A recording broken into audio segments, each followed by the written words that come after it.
L'homme ne vit pas seulement de pain, mais de toute parole qui sort de la bouche de Dieu. Ta parole, Seigneur, est vérité, et ta loi délivrance. Le Seigneur soit avec vous. Et avec votre esprit. Évangile de Jésus-Christ selon saint Matthieu. En ce temps-là, Jésus disait à ses disciples, « Lorsque vous priez, ne rabâchez pas comme les païens, et s'imaginent qu'à force de paroles, ils seront exaucés. Ne les imitez donc pas, car votre Père sait de quoi vous avez besoin, avant même que vous l'ayez demandé.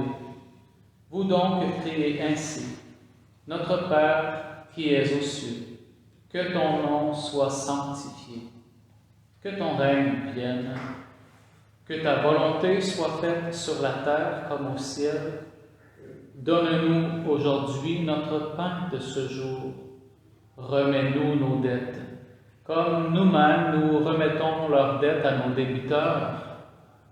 Et ne nous laisse pas entrer en tentation, mais délivre-nous du mal. Car si vous pardonnez aux hommes leurs fautes, votre Père céleste vous pardonnera aussi. Mais si vous ne pardonnez pas aux hommes, votre Père non plus ne pardonnera pas vos fautes. » Acclamons la parole de Dieu. Louange à toi, Seigneur Jésus.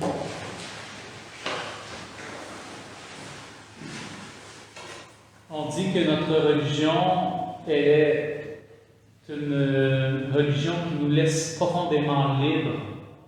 On a d'autres religions peut-être qu'on connaît qui leur fait imposer beaucoup plus de restrictions ou de choses.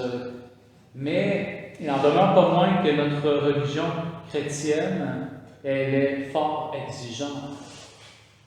Quand on regarde des textes comme l'Évangile aujourd'hui, tout a l'air beau, doux, Jésus est gentil, Jésus est fin, Jésus est doux et humble de cœur, mais Jésus nous dit quelque chose de très, très exigeant pour nous qui sommes faibles, humains, fragiles. Nous qui avons plutôt tendance facile à nous venger lorsqu'on nous fait du mal plutôt qu'à pardonner. Et le message de Jésus est sans équivoque. Bien que Jésus est cet homme doux qui nous pointe son beau cœur rose, il a en lui ce feu ardent qui ne fait pas de demi-mesure. Et il nous donne un message clair. Vous avez beau être des gens qui paraissent bien aux yeux du monde, qui prient très, très, très fort, qui êtes des beaux jeunes frères qui célèbrent la messe, si vous ne faites pas ma volonté, et si vous ne pardonnez pas à ceux qui vous font du mal, votre foi, elle me passe un peu par-dessus. Je ne vous connais pas.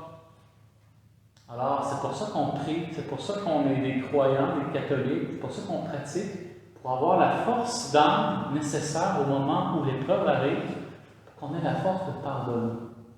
Le reste est secondaire. Le nombre de chapelets que je fais par semaine, c'est très secondaire.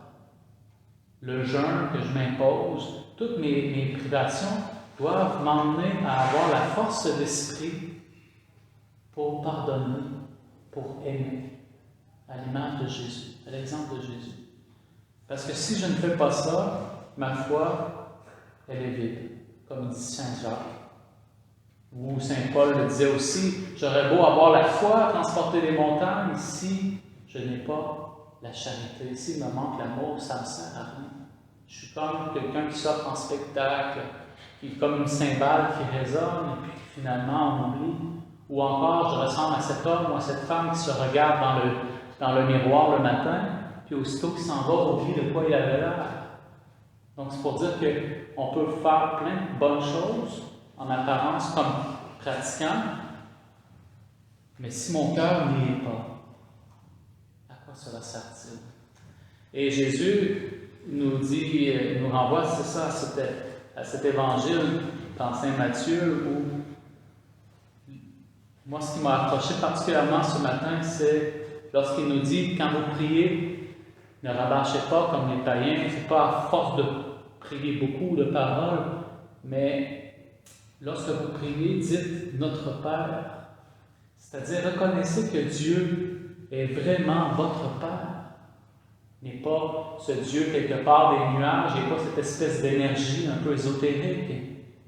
Il est un Père, mais pas un Père comme vous l'avez peut-être connu. Peut-être vous avez peut-être eu un papa peu présent, un papa violent. Dieu n'est pas violent, Dieu n'est pas absent. Et Dieu est ce Père éternel pour nous, toujours accessible, toujours proche, toujours tendre. Que votre prière, notre Père qui es aux cieux, que ton nom soit sanctifié. Moi, c'est cette phrase qui m'a touché ce matin. Ça passe vite dans notre cœur, on récite ça comme des belles paroles. Que ton nom soit sanctifié, que ton règne vienne.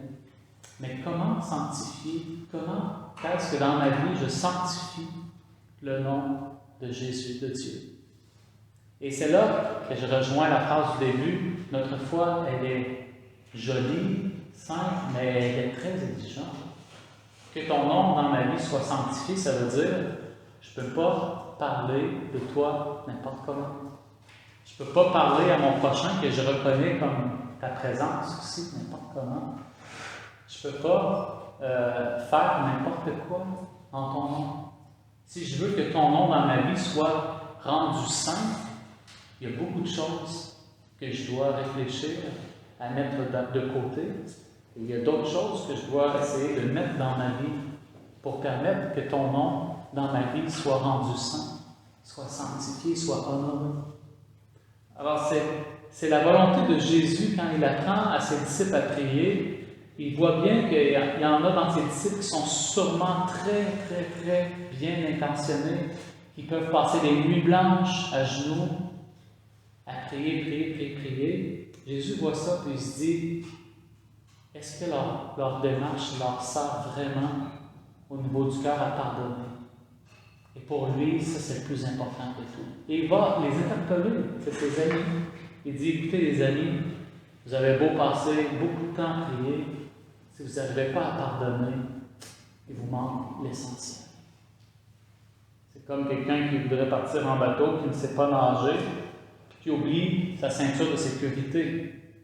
C'est comme pas logique dans notre tête. On dit, si on ne sait pas nager, c'est la première chose qu'on pense avant même de monter dans le bateau, c'est la sécurité. Et notre sécurité éternelle, dans la perspective de Dieu, c'est la rémission, c'est le pardon. Il est venu pour ça. Il n'est pas venu pour montrer qu'il était meilleur, plus fin que tout le monde.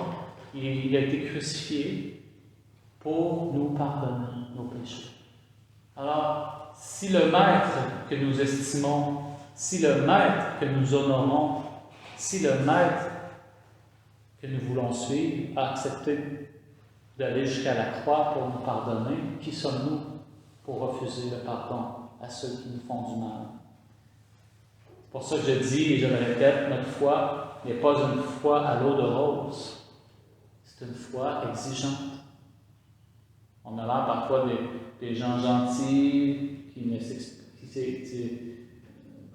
dociles comme l'agneau et non pas qui se laissent manger la laine sur le dos comme les moutons. Des agneaux qui se laissent prendre docilement parce que c'est l'amour qui nous guide et non pas on est des paquets de moutons qui suivent ce que l'Église nous demande. Non, c'est vraiment, nous pouvons avoir la force de caractère, mais cette force de caractère doit nous servir pour notre âme, pour le salut du monde, pour le pardon de nos péchés et de ceux qui nous ont offensés. Parce que j'aime beaucoup la traduction dans l'Évangile de Matthieu, je termine avec ça. On est habitué lorsqu'on récite notre Père, même quand on entend l'Évangile à la messe, j'ai entendu qu'il y en a aussi qui récitaient comme si c'était la prière. Puis moi-même, je me fais prendre dans le jeu quand j'allais à la messe tous les jours comme vous, et que c'était cet Évangile. Souvent, je tombais un peu en mode stand-by ou en mode veille. Et puis, je récitais moi aussi, puis à la fin, je disais le Amen comme si j'étais en train de prier le chapelet. Mais dans la version ici, Saint Matthieu, elle nous dérange un peu parce qu'au moment de « Donne-nous aujourd'hui notre pain de ce jour », remets-nous nos dettes, comme nous-mêmes nous le remettons, nous remettons leurs dettes à nos débiteurs. Alors là, ça nous sort un peu de la lune parce qu'on se dit, hey, ça sort de la formule normale.